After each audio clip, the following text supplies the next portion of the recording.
Welcome to Mythic Melancholy, where we're all a bit sad, but we can talk about books and shit to make ourselves feel just a little bit better.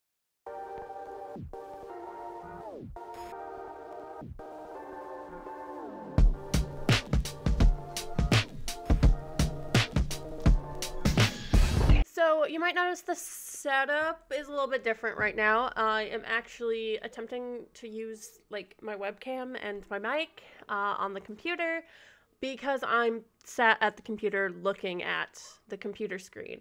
We're going to try this because I figured it was easier than trying to set my camera up above my monitor somehow. And I am going to need the computer screen in front of me in order to do this video. Speaking of this video is January and February new releases that I am interested in. I wouldn't say this is necessarily a most anticipated list. It's more just a these are books I found and I have an interest in them list. Every month I'm going to give you the new releases I'm interested in for the following month. Since we are already in January, I'm going to give you the January and the February ones today. Let's just get into it because this could still take a while. Firstly, we have the January releases. We will go in publication order, starting with ones that have already been published, as we are now already halfway through January.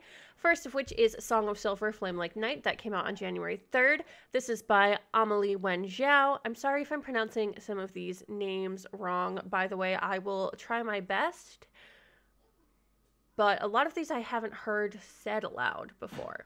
This is the first in a new fantasy series that I'm very, very excited for. I saw the cover. I was sold. Now, I am a little bit hesitant about young adult fantasies in general. I don't know how much I like them anymore, but I do tend to like Asian mythology, and I also like dragons. I just really love the cover. I was sold, okay? I was sold by the cover and the character art I've seen and everything the author has talked about for it. Sold.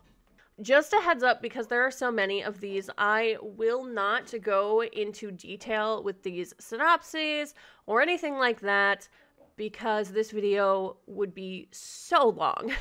Next, we have The Stolen Heir by Holly Black, which is a continuation, but also a new series. It is part of the Cruel Prince series, and it takes place 8 years after the end of The Queen of Nothing, which was the last book in that trilogy. I don't know how to feel about this. I loved the Cruel Prince trilogy. I understand why a lot of people don't. I get it, but I absolutely loved it. I might even reread them this year. I didn't think we were going to get more in that world, and I don't know how I feel about it. This follows Oak, which is like the little sibling of the main character in the original trilogy, and he is like a reluctant prince. I think there's a romance with him and some runaway girl who ran away to the human world. I don't know, I want to read it, but at the same time, I'm a little worried it's just going to be not good. I have concerns. Then we have Poison Roses by Jamin Eve and Tate James. This came out also on January 3rd. This is the first in a new mafia, I think also like rockstar romance series. I really liked the cover. I saw a couple romance readers talk about this one, and I've never read anything by either of these authors, but I've heard really good things about Tate James, and I want to give this one a go. It's basically a girl who has this childhood friend who is now like a rock star, and then there's this family she's trying to get away from that's like a mafia family, and so she takes refuge with the band, basically. And yeah, then romance will happen, and it's a dark romance. Then on January 10th, Bad Cree by Jessica Johns came out. This is an indigenous horror, and it looks so good. It focuses on dreams and obviously a lot of indigenous themes and crows. It's about a woman who wakes up from these horrible dreams with a severed crow head in her hands, and then realizes it's not actually there, And I think it's something about her sister had died, and she doesn't know what exactly went on with that, and so I think she has to, like, figure it out, and it just looks good. It looks good. I've heard it compared to White Horse, which I own but have not read yet, and I think they're both going to be fantastic. On January 10th, also, Off the Deep End by Lucinda Berry came out. I've heard of this author's name. I think this is a fairly well-known author. I have never read from her, but this one intrigued me. This is a psychological thriller, and it also involves mothers and children, and I tend to kind of gravitate towards that, probably because I'm a mother, so those topics, you know, I relate to motherhood. This is about a woman who is in a car accident with her son and her son's best friend. Her car goes into the water and she can only save one, her son or her son's best friend. She ends up saving her son's best friend for some reason instead of her own son. I'm not sure what exactly the reasoning will be there or why that happened. I imagine it kind of comes into play later in the story. And then I guess that son later disappears and a bunch of other boys are disappearing and she is suspected of being involved with that. I don't know. It sounds interesting. I just kind of want to know what happens. I'm hoping that it's also written well and has a good ending. Then on January 10th, we have a debut by Owendrila Mukherjee. Again, I am sorry if I'm butchering these names. This is The Dream Builders. There's not a whole lot in the synopsis for this one. It's a literary fiction from 10 different points of views, and it focuses on family and your dreams, and I don't know. It sounds interesting. I want to read more literary fiction this year, and I'm excited to get to a debut one. Also out on January 10th was Ghost Music by On You. I am not gonna lie, I just liked the mushrooms on the cover. I thought it's a cute cover. I like mushrooms. I kind of like those cottagecore vibes, so mushrooms are cool, okay? Fungi is cool. If I see a mushroom outside, I gotta go look at it and shit. Like, they're cool. I don't know a lot about the plot of this one. I know that there are mushrooms involved, and it's surreal, magical realism, literary fiction. I don't really want to know a lot going into this one when I eventually get to it. I just think it sounds cool. Coming out on January 17th, we have An Optimist's Guide to Heartbreak by Jennifer Hartman, another author I have not read from. A lot of these popular romance authors I haven't yet read from, as I am still kind of getting into my romance era. This one sounds like it's going to be very emotional, and this is part of a duology that I think the second one comes out not too long after this first one. Apparently, this author just writes books like they're going out of style, and I am really interested in this one. It is about a woman who moves into her best friend's old house. I think something happened to the best friend, and she then ends up working for that best friend's older brother who owns, I think, a bar, and it's grumpy sunshine. It's a lot of dealing with just emotional things. There's gonna be some emotions. And I don't know, something about this one just intrigued me. I'd seen the cover around a few times, and now I've heard some people talking about it, and I want to read it. Coming out on January 24th, we have Episode 13 by Craig DeLuey. Apparently, this is another really popular author that I have not read from and had not heard of. This is a horror about a ghost hunting crew who goes to this house that they finally got permission to go to. It's like the main guy's dream to go here and, you know, get to film reality TV here. And I guess there was like weird experiments here with ghost stuff. I don't know. I want to read more horror and like just kind of like general ghosty horror. I like ghosty. I don't know what this is. Apparently this means ghosts now, but general ghosty things. And I don't know.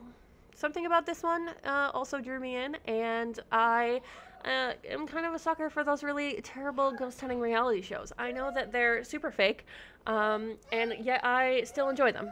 Coming out on January 31st, we have one that is pretty interesting sounding. That is Vampire Weekend by Mike Chen.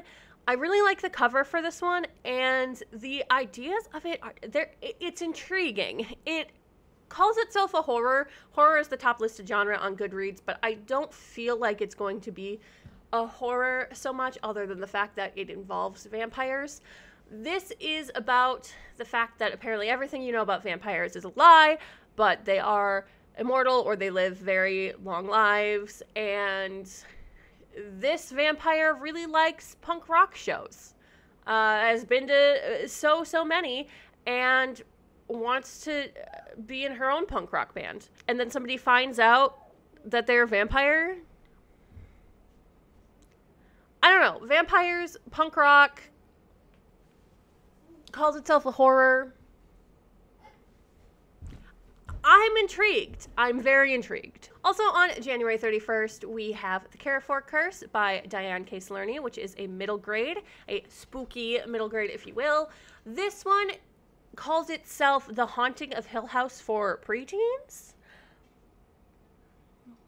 I'm feeling spooky middle grades this year. Partially, you can blame Hannah from Letta M for that, but I'm feeling the spooky middle grades. And this one interests me. It's kind of your basic plot line of ancestral family home, family curse, things go wrong, and this girl, you know, has to figure out the curse and all sorts of spooky things. Moving into the February releases. First up, on February 3rd, we have When a Moth Loved a Bee, which is the first in the Destiny Chronicles series by Pepper Winters. Not gonna lie to you, okay, I saw Moth. I saw a moth, and I saw moths on the cover, and I saw a moth in the title, and I like moths, okay? You can't see, but there's, like, moth artwork hanging up there. Moths are cool. This calls itself a high fantasy romance, but it also has a note that this is 100% a romance, and the characters aren't going to spend, like, time apart, things like that. I don't know. It sounds interesting. I don't think I've read a very high fantasy that is entirely focused on romance. I'm not really sure how that's going to vibe out. Then on February 7th, we have The Spite House by Johnny Compton, which I believe is also a debut. I actually have an arc of this on NetGalley that I'm hoping I can get to soon. This follows a man who has left his mysterious past and left his wife, and he needs money, he needs a job, and there's this house that is known to be one of the most haunted houses, and they want a caretaker who will basically just keep a note of everything that happens in the house, as they're looking for proof that there is paranormal activity there. And apparently this will dig into grief and death and also fatherly love, because he has his 2 daughters in tow with him. And yeah, it's your kind of general story of man or woman or whoever needs money, takes sketchy job, spooky things. Also on February 7th, we have Radiant Sin by Katie Robert. I love Katie Robert. I know a lot of you girlies are going to call me basic, and that's fine. I don't care. I love me some Katie Robert, all right? And this is the 4th in the Dark Olympus series. This one follows Apollo and Cassandra.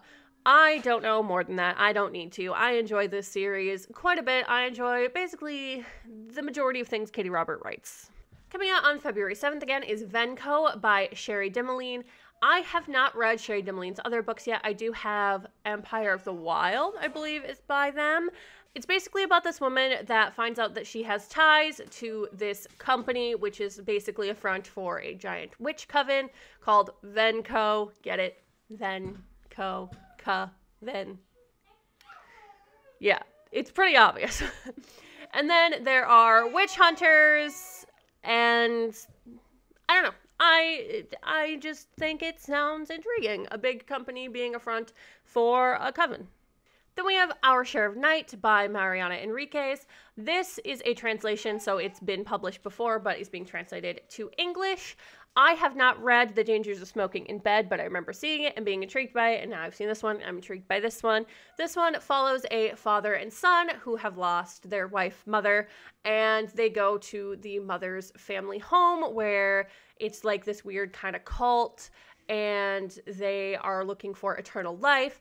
And then I guess they end up running away from this cult, but this cult will do basically stop at nothing to get a hold of this son. So I don't know. I have a feeling it's going to be weird, and I like weird. Again, on February 7th, we have End Papers by Jennifer Saverin Kelly. This is another literary fiction, and it is not something I would normally look at or read, but it's a genderqueer literary fiction.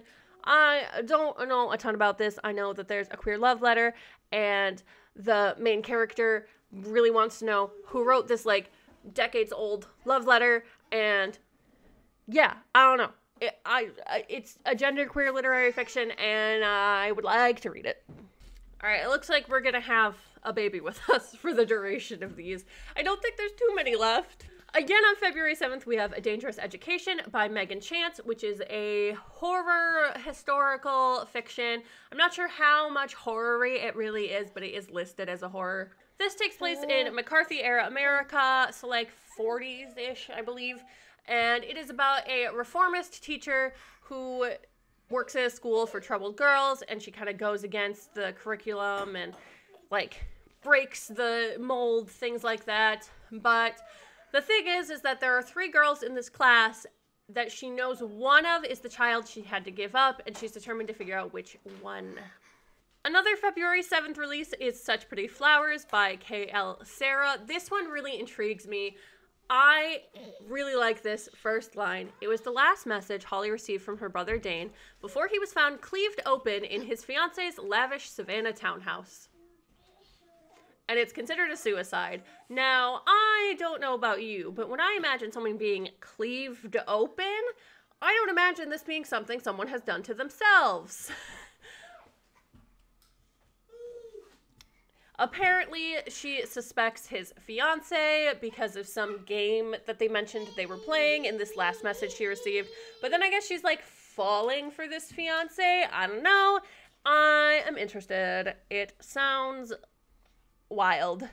Coming out February 21st is one that I've been excited for a while, and that is Izzy at the End of the World by K.A. Reynolds. This is a middle grade with an autistic main character, and it's basically about this girl at the end of the world trying to figure out what happened. So she teams up with a dog. And I love the cover. I love everything I've read by this author in the past. And I'm really excited to get to this one. And I'm also excited about a middle grade with an autistic main character. On February 23rd, we have How to Marry a Marble Marquis by C.M. Nascosta. I haven't read anything by this author before, but basically it's a historical romance, except for she is being put with basically a gargoyle. I saw this and I went, yeah, that's interesting. On February 25th, we have One Pucked Up Pack. Now, don't come for me, okay? I know this is considered an Omegaverse romance. I have never read an Omegaverse romance, but it's werewolves and hockey. It's a werewolf hockey romance. I need it. On February 28th, we have She Is a Haunting by Trang Ton Tran. This is being compared to Mexican Gothic and has an absolutely stunning cover. I saw this cover and I knew I needed to read this book, okay? I actually don't know what this is about at all. It's a horror. It's queer.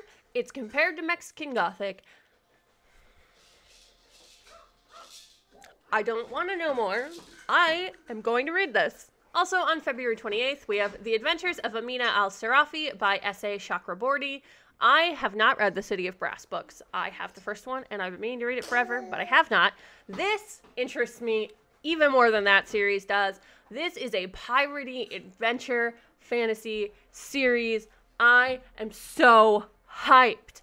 Of course, the cover is gorgeous, and it's about a pirate who is like, hey, I am ready to, just kind of chill out. I'm content. I am one of the most well-known pirates.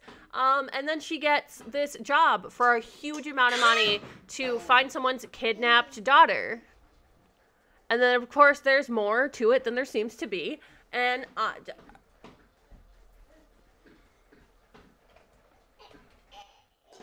it sounds so good. Another February 28th is A Day of Fallen Night by Samantha Shannon, and this is one of my most highly anticipated books this year. I adored Priory of the Orange Tree. I know that there are a lot of mixed feelings on that book, but I freaking loved it, and I wanted more. And now there's more. Now this is a prequel, which I'm not as excited for as if it was like a sequel or something else in the world, but I am still incredibly excited, and of course I will read this. Of course, still on February 28th, we have Nightbirds by Kate J. Armstrong. This is a start of a new series or duology, I'm not really sure. This is basically about magic is outlawed, but these nightbirds, these girls, have this ability to kiss people and give them magic. It just sounds interesting. It sounds like there's an interesting world going on here and an interesting way of magic. And lastly, another February 28th release is Delicious Monsters by Lizelle Sambury.